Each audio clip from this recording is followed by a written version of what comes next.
When it comes to confidence, it has everything to do with the way that you view yourself. So if you don't like yourself, you will never be really and truly confident, or at least it won't come from a genuine place. It'll always be an act in a way. Everything starts with having a self-concept, because when you have a positive self-concept, you are far more likely to be authentically confident. So let's start with discipline. The most confident and humble people that I know are the most disciplined. I talked about this in my last video about learning to trust yourself, and this is where I think the two go hand in hand, because discipline is an act of self-love.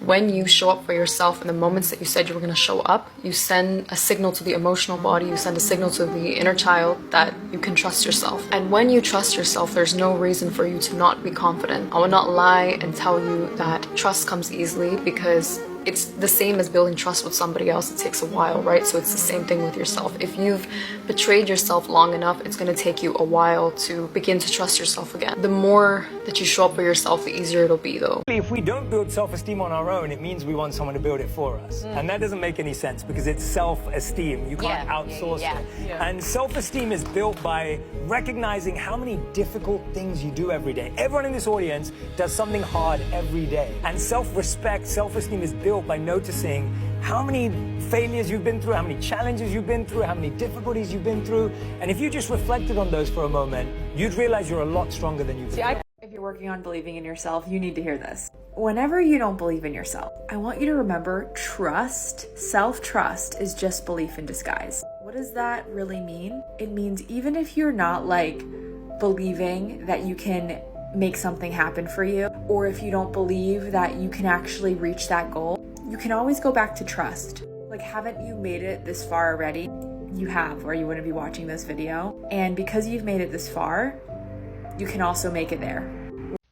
Here are 5 small habits that you can start implementing right now to help you boss up your game and boost your self-confidence. And take it from someone who had 0 self-confidence for the first 20 years of her life. Yeah. Okay, habit number 1, every single morning, find something about yourself that you absolutely love. Maybe it's your hair, your nose, your butt, or how good you look in a little black dress. Whatever it is, compliment yourself first thing in the morning.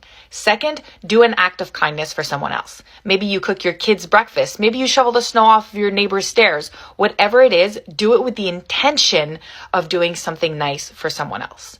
Third, ban gossip from your existence. You don't gossip about anyone, and don't tolerate anybody gossiping to you. It will literally suck the life and the confidence out of your soul.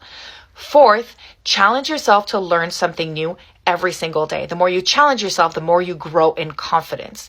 And fifth, learn to say no. No is an actually complete sentence. Here are 3 ways you can develop an unshakable belief in yourself. Number 1, spend more time with yourself. Ask questions about why you feel the way you do, or why you aren't where you want to be. One of the most difficult things that we can do is accept accountability for our own shortcomings. The only thing that you can do to accept these shortcomings and take accountability is to create and take action towards change. Number 2, be very selective over the content that you feed your brain. The same way that we know going to the gym and eating healthy food and doing healthy things is what affects our body in a positive way, the same goes for your mind. What you feed it will manifest in ways that sometimes aren't even clear or apparent to you. I'm not saying become all spiritual and woo-woo, you don't have to do any of that bullshit. But just be very mindful that the content that you read, watch, and listen to can have a deep impact on how you feel. Number 3, get good at something. The brain works in feedback loops. The more you give it a positive experience, the more likely you'll be able to do that thing stronger the next time out that you do it. Once you get the feeling that you're good at something, or you've gotten feedback that you're good at something, that will give you a huge internal confidence boost and will reinforce to you that you can actually do difficult things. If you have trouble believing in yourself, the only reason that you have trouble doing that is because you never tried, okay? You never really tried. You've never done something to where you kept going until you were successful. So that's why you don't believe, because you've never done anything to believe. So my advice is to do something that you're very good at. Whatever your talent or skill is, make sure you do it on a daily basis.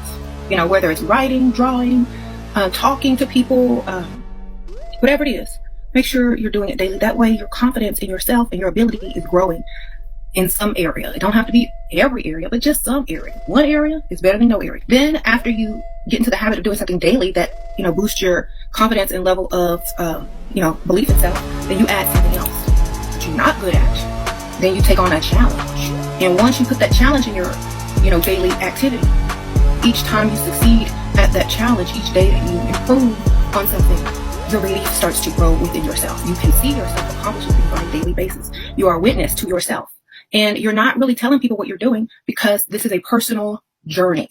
Hi baby, let's talk about 5 things that you can start doing if you're serious about working on your self-esteem. We all need to feel a sense of belonging. Stop pretending you don't need anyone and can perpetually live a life in solitude. Sure, you probably can, but you'll be miserable. Do something as often as you can that makes you feel a sense of accomplishment. It doesn't have to be big and it doesn't have to make sense to anyone but you. Stop, for the love of God, berating yourself every time you mess up or make a mistake. Start learning how to be a better friend to yourself. This will not only help your relationship with yourself, but also the ones you have with other people. Speak up for what you want and need. If you want a chance at getting any of your needs met, you're going to have to ask for it. And lastly, start exploring your creativity. Find inspiration, start a new hobby, switch up your routine, start doing healthy things that make you feel alive. This is the secret behind how I gained extreme confidence using neuroscience. In order to have extreme confidence, you need to believe in yourself, and that's easier said than done. But research shows that believing in ourselves actually helps us focus, increases productivity, and gets us closer to our goals. And so the first and maybe most obvious way to wire confidence and self-belief into your brain